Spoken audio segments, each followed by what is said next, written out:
मेरा नाम शिल्पा पटेल फ्रॉम समर्पण ज्ञान स्कूल क्लास 6 इन हिंदी।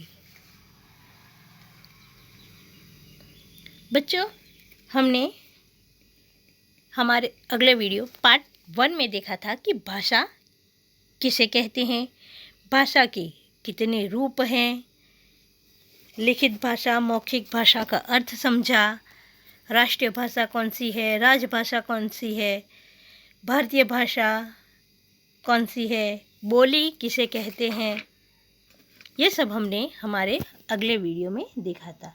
बच्चों, आज हम लिपि के बारे में समझेंगे। तो बच्चों, हमारे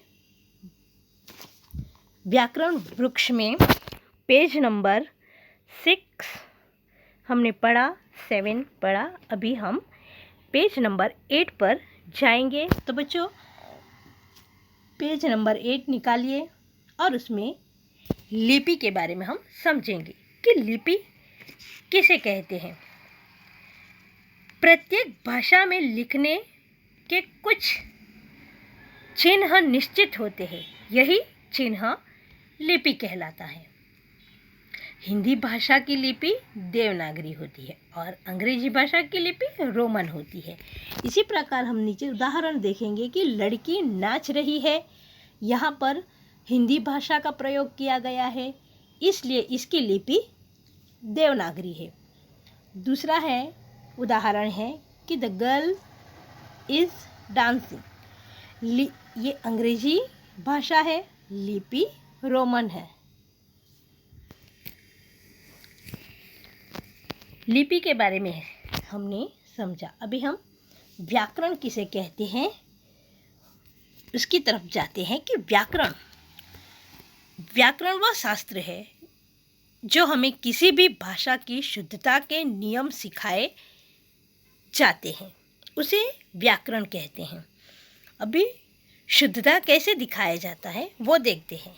यहाँ पर ऊपर 3 चित्र दिए गए हैं। पहला चित्र है कि रमा पका भोजन रही है।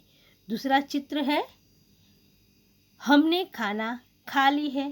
तीसरा चित्र है बच्ची सो रहा है। यहाँ पर ये अशुद्ध वाक्य दिया गया है। अभी व्याकरण की सहायता से हमें उसे शुद्ध करना है, तो हमें उसका ज्ञात किस तरह होगा? व्याकरण का अध्ययन करने से होगा, क्योंकि व्याकरण ही भाषा को सही ढंग से बोलना या लिखना सिखाता है। उपयुक्त वाक्य को हम शुद्ध कैसे कर सकते हैं? तो रमा भोजन पका रही है, इसका हमें अर्थ भी सही लगेगा, सही अर्थ निकलेगा उसका। जैसे रमा पका भोजन रही है तो हमें अटपटा सा लगेगा, इसका क्या अर्थ है वो भी समझ में नहीं आएगा। लेकिन जब वाक्य शुद्ध होता है, रमा भोजन पका रही है, तो हमें उसका अर्थ भी तुरंत पता चल जाएगा। उसी प्रकार हमने खाना खा ली है, वाक्य को शुद्ध हम करेंगे तो हमने खाना खा लिया है। यहाँ पर तीसरा वाक्य है कि बच्ची सो रहा है, ये अशुद्ध वाक्य है। सो रहा है, यहाँ पर लड़की के बारे में कहा गया है, इसलिए ये वाक्य को हम सही करेंगे कि बच्ची सो रही है। व्याकरण के 3 अंग होते हैं, जैसे वर्ण विचार, शब्द विचार और वाक्य विचार। वर्ण विचार, वर्ण को सही क्रम में लगाना होता है। शब्द विचार, शब्द को भी इस प्रकार हमें करना है, लिखना है कि जिस तरह हमें उसका सही अर्थ पता चले। वाक्य विचार, वाक्य को हम यही इस तरह लिखेंगे जहाँ पर उनकी शुद्धता हमें समझ में आए। यहाँ पर बच्चों कहा गया है, मुख्य बातें हैं इस लेसन की कि भाषा विचारों तथा भावों के प्रकट करने का साधन है।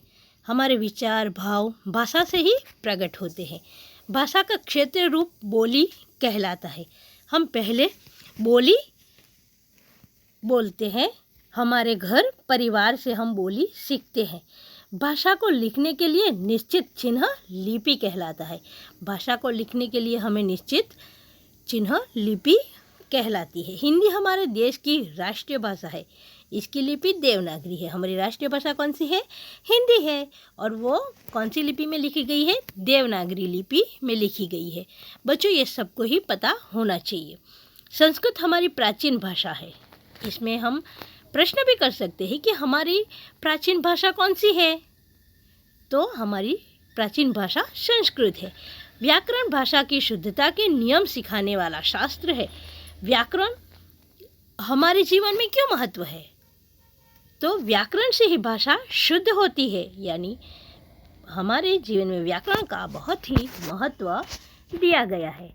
बच्चों, हम यहाँ पर हमारा लेसन यहीं पर हमारा समाप्त होता है। धन्यवाद।